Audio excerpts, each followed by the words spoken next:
125 అడుగుల doctor BR Ambedkar గారి విగ్రహం మీద దాడి చేయడం అంటే ప్రజాస్వామ్యం మీద దాడి చేయడం.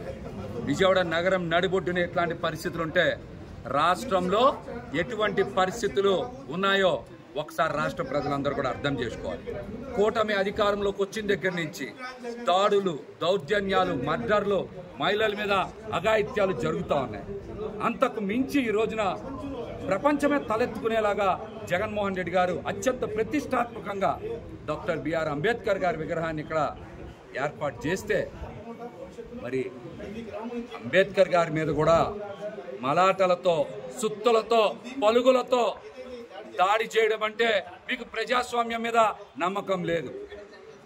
డాక్టర్ బిఆర్ అంబేద్కర్ గారి ప్రాంతానికి వచ్చి మీరు ఇక్కడ దాడి చేశారంటే మీకు ప్రజాస్వామ్యం మీద మీకు నమ్మకం లేదు.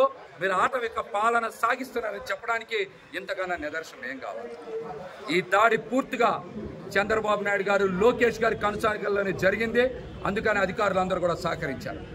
కోతవేటు దూరంలోనే కమిషనర్ గారి కార్యాలయం, మరో పక్కన కలెక్టర్ గారి కార్యాలయం ఉంది, ఇంకో పక్కన గవర్నర్ గారి బంగ్లా ఉంది, ఎదురుగా హైకోర్టు జడ్జి గారి ఇల్లు ఉంది, ఇంకో పక్కన మున్సిపల్ కమిషనర్ గారి ఇల్లు కూడా ఉంది. మరి ఇంతమంది రాజ్యాంగబద్ధంగా మరి విధులు నిర్వర్తిస్తున్నటువంటి అధికారుల నివాసాల మధ్య ఉన్నటువంటి అంబేద్కర్ గారి విగ్రహానికి రక్షణ లేదంటే ఈ రాష్ట్రంలో రాజ్యాంగానికి, ప్రజాస్వామ్యానికి రక్షణ లేదని చాలా స్పష్టంగా అర్థం.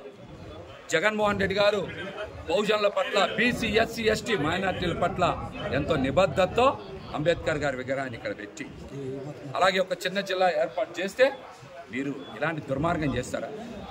ఇలాంటి దుర్మార్గం చేస్తారా? దీని మీద ఖచ్చితంగా చంద్రబాబు నాయుడు గారు రాష్ట్ర ప్రజల క్షమాపణలు చెప్పాలి. ఏదో 10 అక్షరాలు జగన్మోహన్ రెడ్డి గారి ఇక్కడ తీసేసినంత మాత్రాన, మీరు దాడి చేసినంత మాత్రాన ప్రజల హృదయాల్లోంచి జగన్మోహన్ రెడ్డి గారి పేరుని తీసేయలేరని కూడా తెలియజేస్తున్నాం. అదేవిధంగా ఈ రోజున జగన్మోహన్ రెడ్డి గారు నంద్యాల పర్యటనను కూడా పక్కదారి పట్టించే విధంగా కూడా ఇటువంటి కుట్రలు చేశారని మాకైతే స్పష్టంగా అర్థమవుతుంది. విజయవాడ నగరంలో ఇంకోసారి ఇట్లాంటివి చేస్తే తీవ్రమైన పరిస్థితులు ఉంటాయని కూడా హెచ్చరిస్తాం.